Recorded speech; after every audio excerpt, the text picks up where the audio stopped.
yang sering jadikan dalil oleh masyarakat orang banyak dalam beragama, apakah dia ibadah, apakah zikir, apakah doa, apakah sholat, atau yang lainnya, atau perayaan-perayaan yang Nabi nggak contohkan sallallahu alaihi wasallam, mereka ngadakan. Kata mereka orang banyak melakukan.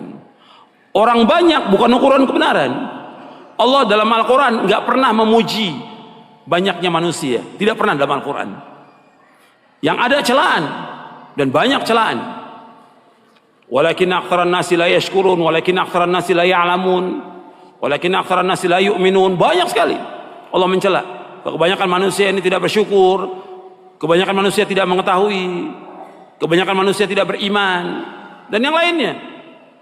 Nggak boleh kita ikut. Maka Allah sebutkan di dalam surah Al-An'am, surah yang ke-6 ayat 116. Surah Al-An'am surah yang ke-6 ayat 116. Allah berfirman, wa in tuti' aktsara man fil ardi yudilluka an sabilillah iyattabi'una illa dhanna wa inhum illa yakhrusun. Seandainya kamu mengikuti kebanyakan manusia di muka bumi, niscaya mereka akan menyesatkan kamu dari jalan Allah. Mereka tidak lain hanyalah menyangka-nyangka, dan mereka tidak lain hanyalah berdusta. Jadi mereka ini hanya berdusta.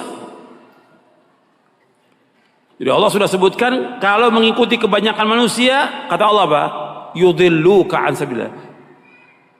Mereka akan menyesatkan kamu jalan Allah. Maka orang banyak bukan ukuran kebenaran. Nenek moyang bukan ukuran kebenaran. Ukuran kebenaran dalil. Ini penting dalam kita beragama, ini sangat penting. Antum catat, nanti antum lihat lagi di rumah, ulangi lagi. Kalau kita lihat kebanyakan agama di masyarakat, itu ngikuti orang banyak. Kalau orang awam, mungkin kita berpikir karena awam ya, tapi terjadi juga kepada para penuntut ilmu. Terjadi juga kepada para ustadz.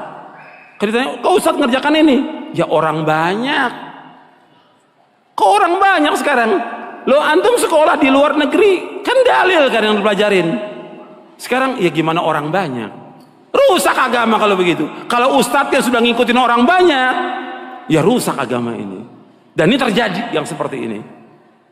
Ustadznya sudah nggak ngikuti dalil. Gimana apa? Gimana orang banyak? Gimana selera masyarakat? Gitu. Rusak agama ini. Mestinya dia punya sikap dalam beragama. Dia bimbing masyarakat ke jalan kebenaran. Dia bimbing masyarakat ke jalan keselamatan. Dia jelaskan yang hak itu hak, yang batil itu batil, yang tauhid itu tauhid, yang syirik itu syirik, yang sunnah itu sunnah, yang bid'ah bid'ah, sehingga umat jelas di atas bayinah umat ini. Enggak dibiarkan masyarakat ini mengikuti seleranya mereka. Yang kaya begini, yang ini seperti ini, rusak agama ini. Kita harus jelas. Enggak ada masalah orang kemudian mempunyai sikap kepada kita dikatakan keras, enggak ada masalah. Atau mengatakan gila, nabi-nabi pun semuanya dikatakan gila oleh pengikutnya. Hatta Nabi Muhammad SAW dibilang apa? Gila. Karena mengajak kepada tauhid, mengajak kepada kebenaran, dan tidak boleh mengikuti agama nenek moyang. Harus tegas dalam kita beragama ini. Supaya apa? Supaya selamat umat. Kita harus bawa umat ini kepada keselamatan, bukan dibiarkan, bukan malah si dai-nya ikut apa kata masyarakat, apa kata orang banyak. Nggak boleh. Harus jelaskan yang hak itu hak, yang batil itu batil. Dan akan ditanya oleh Allah pada hari kiamat nanti, kenapa dibiarkan demikian? Masyarakat sesat, nggak dijelaskan kebenaran kepada mereka. Akan ditanya oleh Allah pada hari kiamat nanti.